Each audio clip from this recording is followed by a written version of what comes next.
spiritual path comes up, meets my foot with every step I take. My name's Teresa Wienken. I'm an RN and a Reiki Master. My business I opened in 2002, Bridging to Balance, years of health care and seeing the hand of God in many forms. The body will heal itself given the tools and time. My passion is empowering others for self-healing and then combining physical, mental, emotional, and spiritual energies to maintain balance. Mastering your own brain chemicals. I'm going to teach today 4 different things, which is call back your energetic pieces and parts, who's driving the bus, the box, and the pause button. Calling back your energetic pieces and parts. Anything and everything you've ever done in your life, your soul's essence has went into accomplishing that. And if you did a report in high school or your job, or you work in a factory and you're putting nuts and bolts in an engine as it's going down the assembly line, you're putting your soul's essence in to accomplish that activity. And anytime you think of the past, part of your soul's essence is in the past. And when you think of the future, part of your soul's essence you have sent out ahead of you. So you want to be completely present at any given moment. And we think of the past and the future all the time, but whenever you feel a little scattered and not quite on your mark, you want to call back your energetic pieces and parts. And the easiest way to do that is to take 3 deep breaths. Think of your favorite color. When you think of color, you're in a certain part of your brain that analyzes color. It makes your body calm down. There's chemicals released.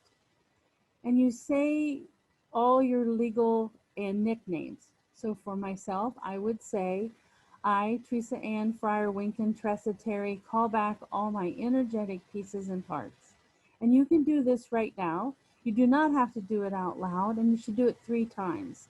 And what happens the first time you do it, and sometimes it happens many times after you've done it for years, is you'll think of something you hadn't thought of for a long time, and you realize the energy from that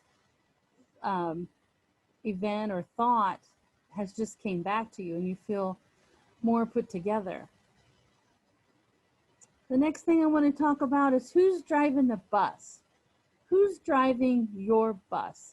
When I experienced my wonderful gift of job burnout, and I started working on trying to figure out what was going on, there felt like I was many different aspects of myself, and I had to sit myself down and ask, who's driving the bus? The bus being my physical frame and what I do in a daily activity, so I wouldn't have the emotional roller coaster.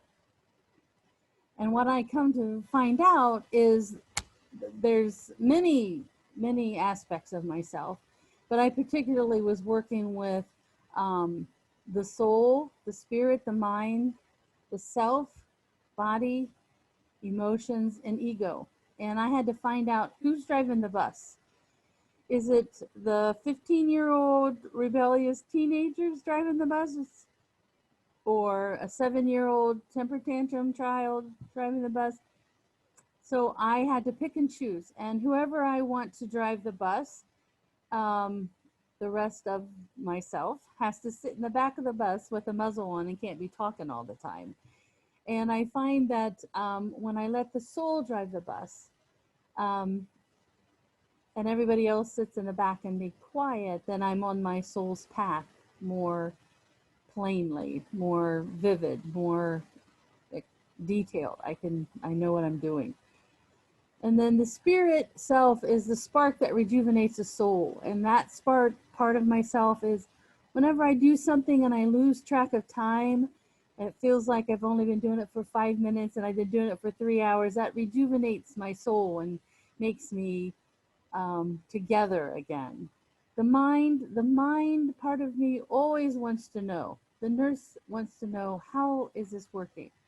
How did that happen? How did the person fix themselves doing this and doing that? And can we repeat that on other people? The self is What will people think of me? If I do this or I don't do that, what will people think? I have to put the muzzle on that one and sit back of the bus many times. The body talks to me with aches and pains and in my muscles and bones, and I sometimes have to ignore that and set it to the back and keep pushing through.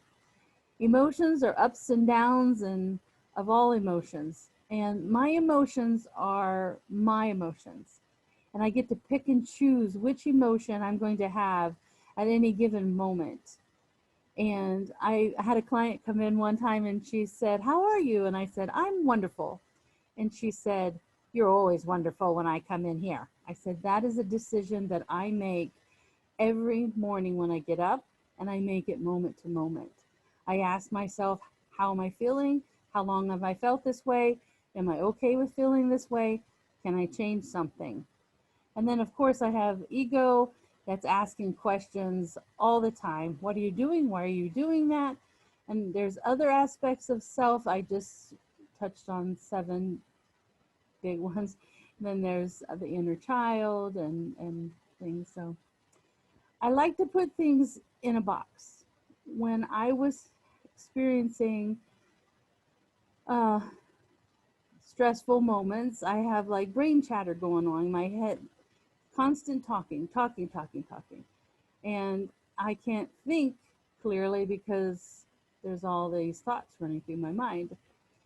So this is what I do, and you can close your eyes while I read through this or do this experiment, or you don't have to. But I like to take a deep breath and think of my favorite color, and I think of a box. And this box automatically alphabetizes, prioritizes, and categorizes everything I put into it. Anything that floats through your mind, you just put it in the box. And you shrink this box down to fit in the palm of your hand. And you change the color of the box from black to any color of the rainbow: red, orange, yellow, green, blue, purple. And you can have polka dots or stripes. And anything that floats through your mind, you put it in the box. And then you can ask the box to bring one thing out. And you ask yourself, can I fix that with my muscles and bones? Can I physically fix that one thing? So if you're sitting here thinking, oh, I should have done the dishes. Yes, you could wash the dishes, but not in this moment. You're doing something else. So you put that back in the box to take care of later. If you bring something out of the box that you cannot fix with your muscles and bones, you have 2 choices. You always have choices. You can put it back in the box to deal with later. Or what I do is I call in the angels, the saints, and the powers that be, and I see them with their baskets, and I fill their baskets up with everything that I cannot fix with my muscles and bones. They fly out into outer space and pulverize it back to cosmic dust to be reutilized in a constructive way. And I schedule different times of the day to ask the box to bring one thing out and sort through my feelings and emotions on that. And some things I have to put back and work on another time, and some things I can just let go. But that helps close my mind down and gets me into a state that I can go to sleep. Because for years I had trouble sleeping. I worked night shift for 8 years and then wouldn't try to sleep during the day, and my brain would be going 100 miles an hour and da-da-da-da-da. So anyways, it's a lot of things we cannot fix with our muscles and bones, and we have to learn to let those go. Then discovering your file system. How do you process your information that you've been receiving? Before you were born, you start processing your environment. They've, through science, have discovered you start processing emotions at 3 months of age in your mother's womb. So how do you know how you processed information? So you want to listen to your stories and ask yourself, where and when did that file first get started? And then, can I rewrite it? If it doesn't have any benefit to me anymore, rewrite my script, rewire my brain. I always tell this story that when you stub your toe for the first time, you're 2 or 3, 4 years old, and you cry for 20 minutes. And because it's the first time the brain has had that sensation, doesn't know what to do with it. And then you stub your toe again when you're 10 and when you're 12 and when you're 40, and you have less of a time of discomfort. Then when you're 80 years old, your toe hurts all the time, but you haven't stubbed it. Well, the stubbed toe file is too full, and we have to clear that out. That's the same thing. Everybody has files for every event in their life. Like Christmas. Every Christmas, they're like, oh, it's Christmas again. Oh, it's Christmas again. Everybody's file is wired according to their previous time or their original time, their first time they had Christmas. So you want to figure out how your stories are and what are you saying out loud and in your mind, and can you rewire those and make them better for yourself? So discover your file system. When was the first time I felt this way? When was the last time? What emotion did I have? Did I like the emotion or do I want to change it? Which emotion would I rather have? How long have I been feeling this way? That's a big one for me because I check in and I'm like, oh, I felt this way for 3 days. So I only want to feel this way for an hour if it's emotion I don't want to have. So you can change it up. Listen to your stories and adjust them accordingly. No self-judgment. This is a hard one. It just is. There's no wrong, only total self-acceptance. This is a journey, accepting of self and maintaining total unconditional love. So I have to love myself even though my hair is turning gray, and I have to love myself even though I'm heavier than I want to be, and I have to love myself unconditionally through all my faults and shortcomings and my assets. And we do that. That's a hard one. That one I work on all the time. I like to teach people how to imprint a pause button so we're not spontaneously responding to the world around us. They're my emotions. I get to pick and choose which ones I have. And the easiest way to do this is to watch a movie that you laugh at every time you watch it. You know, a movie that you just always bust out in laughter. Sit and watch that movie without laughing and see what it is to have a pause where you practice with the fun things. So then when someone pushes your buttons on a thing you may get angry or sad about or depressed, you can step back and pause and pick and choose, how am I going to respond? When I did this with a family member, they're like, this isn't how you usually act when I say that. I said, I know. I had put in a pause button and backed up from the situation. And when they didn't get the response that they thought they would, they were a little off guard about that. So it's a good one to practice. So when in doubt, pause. When you're tired, pause. When you're stressed, pause. When you're fear. When you're happy and joyful, just pause in it. Just sit with it a minute and see if you want to savor that or move on. So you can have whatever emotion forever, however long you want to have it. They're your emotions. And all of that comes to mastering your own brain chemicals. Now across the top of this page is 4 different brain chemicals: dopamine, serotonin, endorphins, and oxytocin.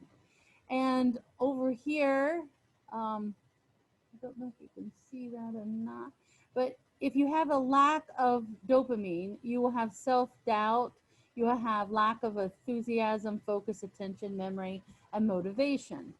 And if you want to increase dopamine, then you would shake hands, you would move around, repeat a happy event in your mind, You would have an anticipation of something joyful going to happen, listen to music, and then there's vitamins and foods that you eat that can boost dopamine.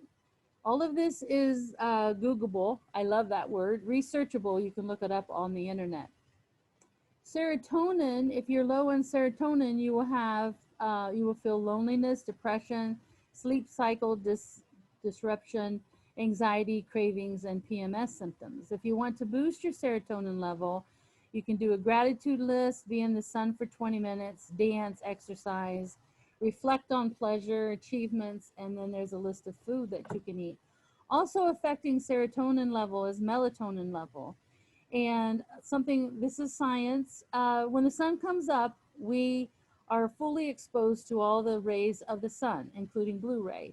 The last hour of the day, there's no blue ray being put out by the sun, but technology has still had us exposed to blue ray, which is smartphones, smart TV, and computer screens. And we have to have a substantial amount of hours not exposed to blue ray to make the melatonin levels normal. The body will make them naturally and stabilize the serotonin level. The easiest way to do this is there are apps you can put on your computer, TV, and phone that will automatically come on and block the blue ray from going into your brain about 7 p.m. at night until you go to bed. Or you can buy some high definition sunglasses. They only cost about $12 from different stores.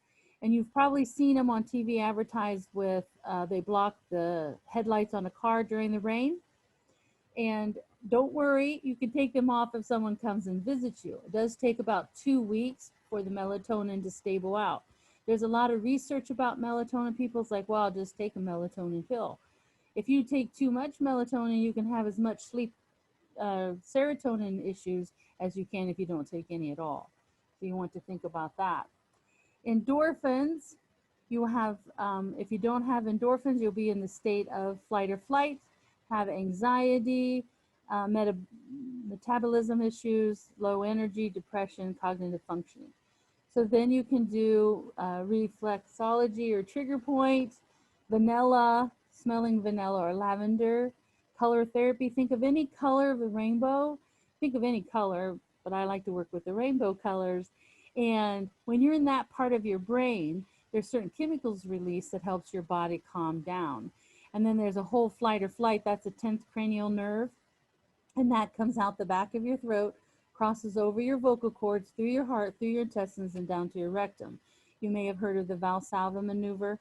Well, to rebalance the 10th cranial nerve, you can do hum. When you hum, you vibrate your throat, and that will recalibrate the 10th cranial nerve. And you can also do plank, which is a yoga stance, but you lay on your back, bend your knees, put your feet down on the bed or the floor, and pick your bottom up, straighten out that low back, and that will recalibrate your 10th cranial nerve.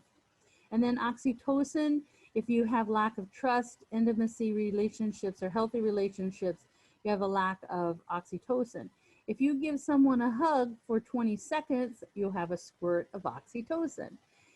If you give a gift with no expectation of a return, you just gift it, you will have oxytocin released. Intimacy, breastfeeding, cuddling, eye contact, kithing, eye to eye will release oxytocin. We need to focus on this right now a lot, is eye to eye contact.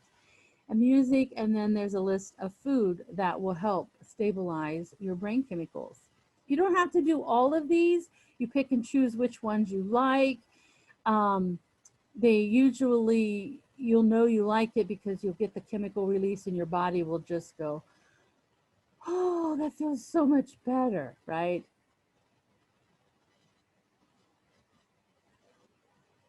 So when you know yourself, you can heal yourself, and then you're a happy self. I like that. So GGT, one time I was meditating and I had to get something done. It was a presentation for a bunch of people, and I'm meditating and I get GGT. And I'm like, what is that? And I fretted for about a day wondering what that was. And I'm like, God, what does GGT mean? He goes, God's got this. Meaning that I was supposed to do a spontaneous presentation without any preparation, without PowerPoint or anything. And it all turned out perfectly. And I did what he said, and it was wonderful. So many blessings from Teresa Wienken in Ohio. And have a wonderful day.